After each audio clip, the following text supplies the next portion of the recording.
Councillors at Birmingham City Council receive one of the biggest basic allowances in the country at over £16,000 a year. That's according to the Taxpayers Alliance. While councillors aren't paid a salary, they're given a range of allowances to cover the work they do. And it appears there's a huge disparity in how much different councils give to their councillors. John Willis reports. It's the country's second city, and it's paying its councillors one of the largest amounts in the country as an allowance every year. Basic allowances are paid to councillors regardless of what work is carried out. Travel costs and food expenses are paid on top. The Taxpayers Alliance is concerned about how these amounts differ between councils. There are big disparities between big cities around the country. Birmingham, it's over £16,000. Manchester, I think it also is over £16,000, whereas Liverpool is only £10,000.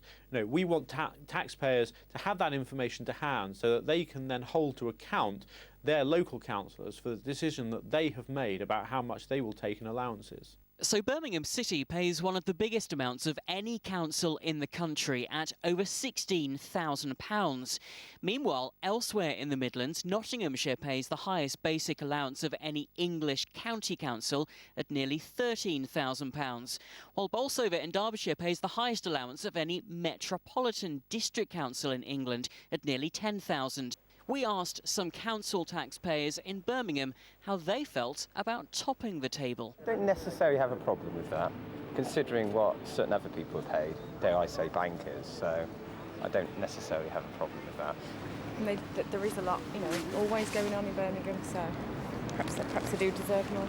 So it'd be nice if they told the public more about what they were doing, but I don't mind, because I get paid my wage, and so it's not up to me to say how much they get. In a statement, Birmingham City Council said Birmingham councillors have had their basic allowance frozen for the last 3 years. The recommended allowances for councillors are set by an independent remuneration panel, taking into account workload and responsibilities. And it must always be remembered that Birmingham's electoral wards are the largest in the UK, so the level that is set reflects this. During these difficult economic times, there's more scrutiny than ever on how taxpayers' money is being spent. The Taxpayers Alliance say they've released the figures to allow us to make up our own minds about the money councillors receive. John Willits for Central Tonight.